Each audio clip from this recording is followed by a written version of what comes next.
Oh, big day so far. We had breakfast. Dave and I went out to eat breakfast. I don't generally get a chance to. Maybe I'm a lot like, many of you are a lot like me. You know, you get a drink at Starbucks or Dunkin's or somewhere in the morning.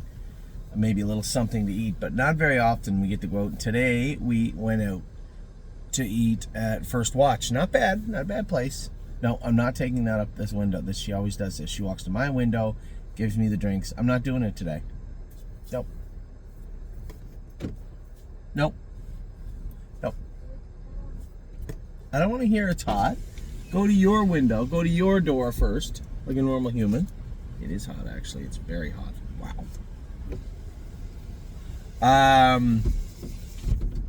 So I did a number of videos today. I talked about the yearlings, talked about travel blog. Shares are going to be up tomorrow at 8 a.m. But you know what? It dawned on me as I was talking about travel blog and I was talking about the yearlings. I didn't update you on the broodmares yet. For sure, what mares had foals, what they were by. I'm not giving you the date because I don't know.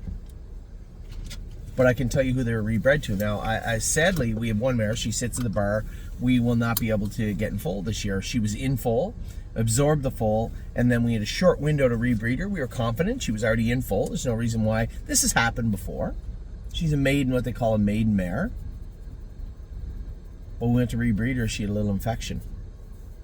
Couldn't get in foal, and just the time ran out. So it's obviously not run out this second. You have a few more days, but can't do it because there's not enough time to treat the infection. So sadly, one of the mares we are most into, the first mare that was confirmed in foal for us, and one of the most highly anticipated mares as far as breeding goes, is not going to have a foal next year. So that is disappointing news, but that is part of the breeding game. I guess it's a different kind of stress, I'll tell you what.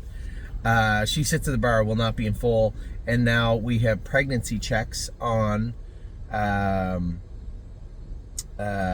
of Totality, who's back of the neck, and Globetrotting, who is Tactical Approach next week. The last one we bred was... Muscle Chrome is bred to Father Patrick. This will be a one-shot deal, I think. She's either in foal off the one breeding, which she's done before, or she's going to have to miss this year, I guess, which isn't the end of the world. All her foals so far have been like May, June foals, right? So I'm not too worried about it, but it would be fair to see her have a nice March, April foal. She may have to miss this breeding season to do that. We'll see. We'll see. I have no idea yet. But as of now, I can report Capistrano is in foal to Beach Glass. I don't think we're going to send her back down to Kentucky. It was nice to have all the dual eligible horses. It's a little costly, which isn't the end of the world, but is it helpful?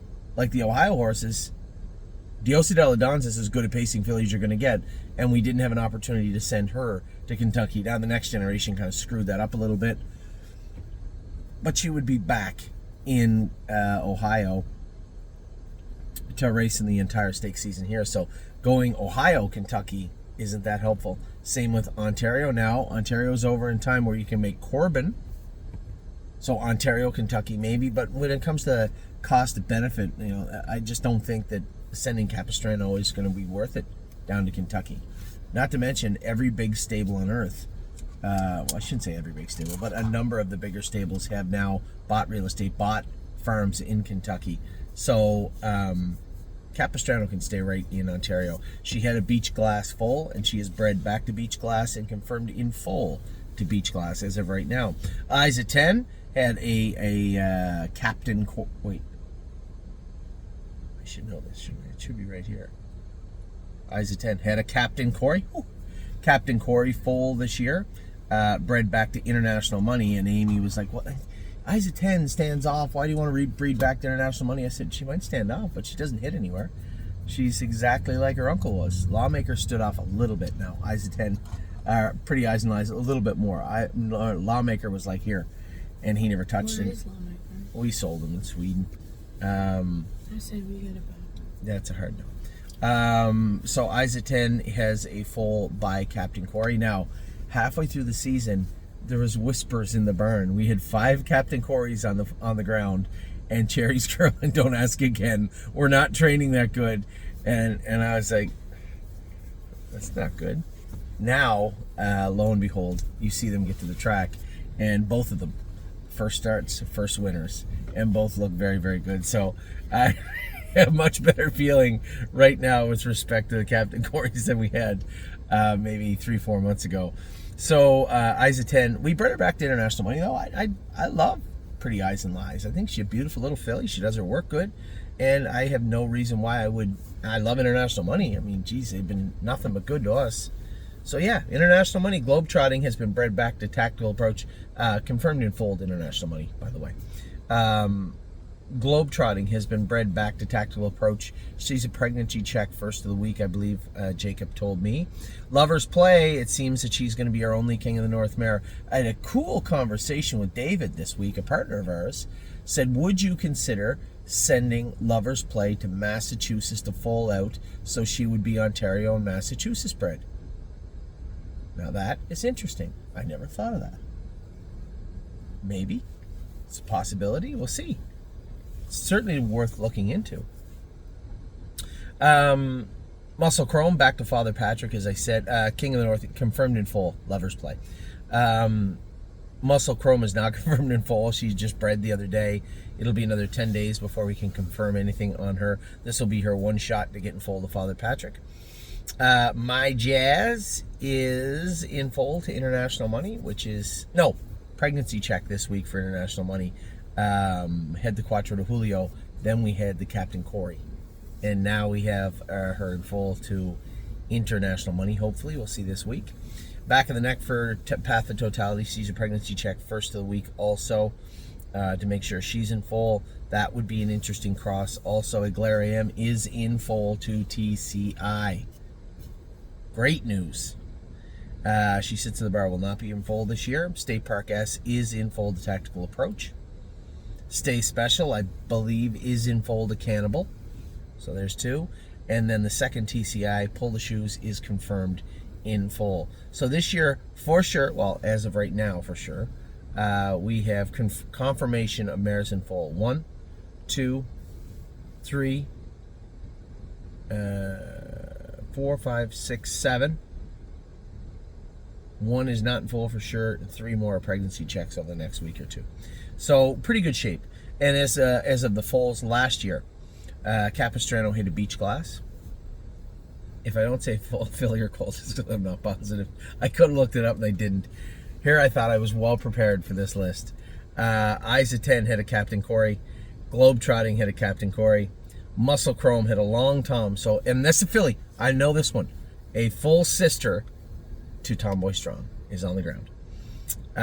My Jazz hit a Captain Corey. Path of Totality hit a Captain Corey. Is that right? 1, 2, 3, 4, 5. Yep. Aglariam had an international money. Stay Special had a Monty Mickey. And Pull the Shoes had a Tactical Approach. So those are our 2025 yearlings. No, 6 yearlings. 2026 yearlings. We have 1, 2, 3, 4, 5, 6, 7, 8, 9. 9 yearlings. Next year coming in, there are our homebreds. We have 8 this year. And how many do we have for the year after, potentially? I'm not going to guess. Somewhere around 10 or 11. So those are a little update on the mares. The only certainty is that She Sits in the Bar will not have a foal in 2026, and that is super disappointing. But that is that. And then one this year? No, she was hurt and she was bred this year for the first time. So that is where we're at for the Broodmares. As of right now, 3 pregnancy checks, 1 for sure not in full. And how many did I say in full again? 1, 2, 3, 4, 5, 6, 7. 7 in full, 3 pregnancy checks, 1 not in full. It's 11, right? Yeah. So that's where we're at with the Broodmares right now.